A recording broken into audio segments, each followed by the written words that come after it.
présente. Donc, je suis Jean-Martin Bouer, le directeur du Programme alimentaire mondial. Je suis arrivé en Haïti au mois de mai et c'est la première fois que nous avons cette occasion de discuter. Je suis de nationalité américaine, je travaille pour le PAM depuis 22 ans.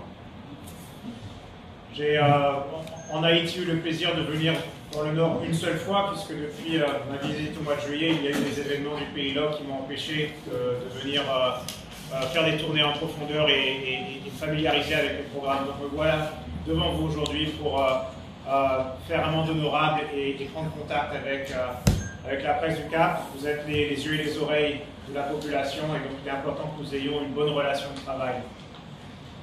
Personnellement, vous savez peut-être, ma mère est haïtienne, je fais donc partie de la diaspora.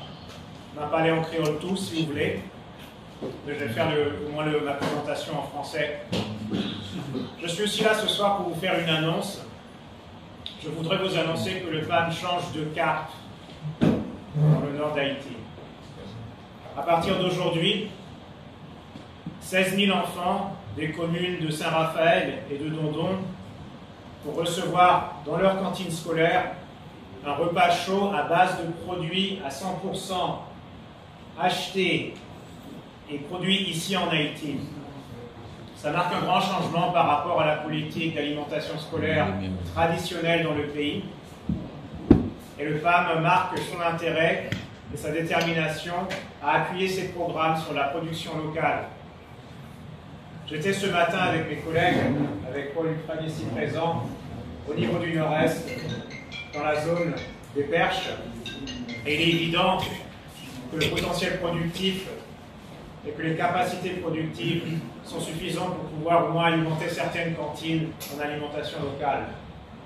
Nous avons réussi, au niveau du sud du pays, à arriver à 100% de cantines scolaires dans le programme du PAM basé sur la production locale. Dans les NIC et dans le sud, nous avons des programmes entièrement basés sur la production locale et nous avons l'ambition de faire la même chose ici au nord. Comment est-ce que ça marche? Dans les deux communes que je vous ai mentionnées, Dondon et Saint-Raphaël, nous travaillons avec une coopérative. Alors, je vais vous donner son nom. C'est la coopérative agricole et caféière Gabard de Vaillant, qui est composée de 200 agriculteurs. Le PAM a déjà débloqué une somme de 18 millions de gourdes pour pouvoir acheter les produits auprès de cette coopérative, que vous connaissez certainement. Et ces produits seront distribués dans 44 écoles du Nord. Les produits concernés sont le maïs, le pois, le riz, la carotte, le chou, l'épinard, l'igname, l'aubergine, la banane, et tout ça bénéficie donc de plus de 16 000 enfants.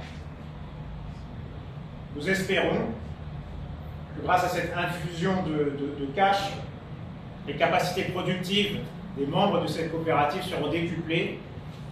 Et nous savons aussi que quand on apporte une alimentation aux enfants à l'école, ça les aide à mieux apprendre. Je crois qu'en créole on dit « sac vide, pas campé ». Et donc nous allons remplir le ventre de ces enfants, l'estomac de ces enfants pour qu'ils puissent apprendre et pour mieux apprendre car ils auront une alimentation saine, locale, fraîche. C'est un succès qu'on a eu au sud et qu'on aimerait développer ici au nord. Je peux aussi vous donner les statistiques sur les activités du PAM en 2022 et en 2023 au niveau de la région du Nord, mais je crois qu'il suffira pour moi de vous dire qu'en 2023, le programme de cantine du PAM dans le Nord, c'est plus que 200 écoles, environ 60 000 élèves. Et nous avons l'intention aussi de continuer à développer notre programme d'urgence. Ce mois de février, nous allons appuyer plus de 66 000 personnes et le mois prochain, apporter une assistance à 32 000 personnes additionnelles. Donc le PAM, c'est une agence que vous connaissez certainement de par nos activités de réponse à l'urgence. Ce travail d'urgence, nous le développons actuellement dans le Grand Nord, mais nous avons aussi des activités de résilience, d'appui aux petits producteurs par l'intermédiaire de ce programme de cantine scolaire qui s'appuie sur les capacités des petits producteurs, mais aussi sur nos activités de résilience. Je vous en dirai un petit peu plus. Une fois de plus, on était sur le terrain ce matin, on a vu de belles choses au niveau des perches, des groupements avec lesquels nous avons travaillé pour améliorer leur maîtrise de l'eau et leur production agricole, mais aussi au niveau des cantines où on voit que les enfants arrivent à trouver chaque jour un repas chaud et c'est essentiel pour leur apprentissage Je vais vous expliquer ce qu'on peut faire pour les agriculteurs. Au niveau national, l'an dernier, on a appuyé 135 000 agriculteurs pour rendre leur production plus résistante aux aléas. Et on sait qu'il y a actuellement des aléas climatiques dans le pays, mais aussi des aléas économiques. On était ce matin au Haut des Perches et on a rencontré des agriculteurs qui ont réussi à aménager un périmètre irrigué. Ils nous expliquaient que ceux qui avaient planté le haricot dans les mornes ont souffert de la sécheresse et ont perdu une grande partie de leur production. Alors actuellement, ceux qui ont bénéficié des travaux qu'on a réalisés dans ce périmètre irrigué ont la possibilité d'arroser leur culture et ont la possibilité de mettre en place des étangs piscicoles, ce qui leur permet de maintenir une certaine production, indépendamment des conditions météorologiques.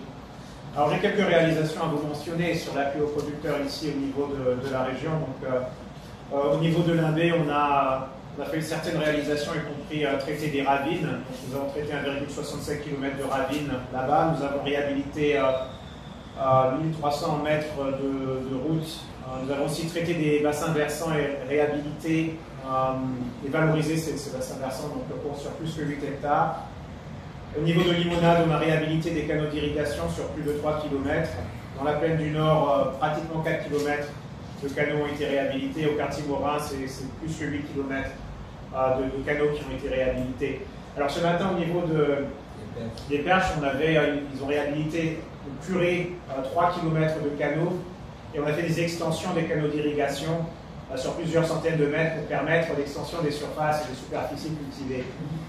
Et donc, en faisant cela, ça permet aux personnes, une fois de plus, de résister à la sécheresse. Mais ce que j'ai trouvé intéressant aussi, c'est que ces communautés ont pu, quelque part, juguler le choc du pays LOC.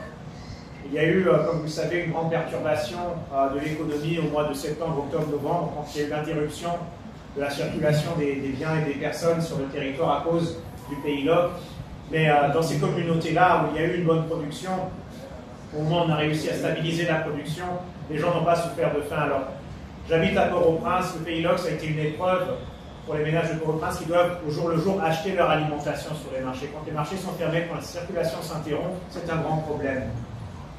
Alors, au niveau des Perches, les agriculteurs, ils ont leur maïs, ils ont leur igname, ils ont leur manioc, leur haricot, leur production, ils peuvent compter sur eux-mêmes pour s'alimenter. Je trouve que c'est aussi un grand bénéfice. Donc, ce n'est pas seulement l'indépendance de la sécheresse, c'est aussi une certaine autonomie par rapport à l'instabilité qui peut exister dans leur contexte.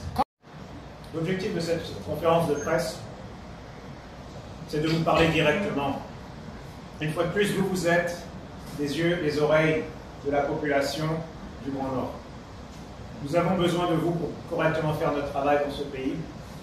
Et nous nous sommes rendus compte que la population ne connaît pas bien les activités que nous menons dans ce pays. Nous nous rendons compte que les journalistes pourraient être mieux informés de ce que nous faisons dans le pays. Donc nous avons le devoir de vous mettre à disposition l'information directement à vous qui avez ce rôle si important. Et donc j'ai jugé que c'était critique d'organiser, avant que je rentre à Port-au-Prince, une séance de travail avec vous, pour que vous puissiez poser directement vos questions au directeur et à l'organisation, pour que vous ayez la bonne information sur le PAM et pour que la bonne information puisse être relayée à la population. C'est ça l'objectif ici. Et ce que j'ai voulu mettre en avant aujourd'hui, c'est le fait que les programmes du PAM et notre façon de travailler en Haïti et dans le Grand Nord s'adaptent et changent pour mieux répondre aux besoins du contexte et aux besoins de la population.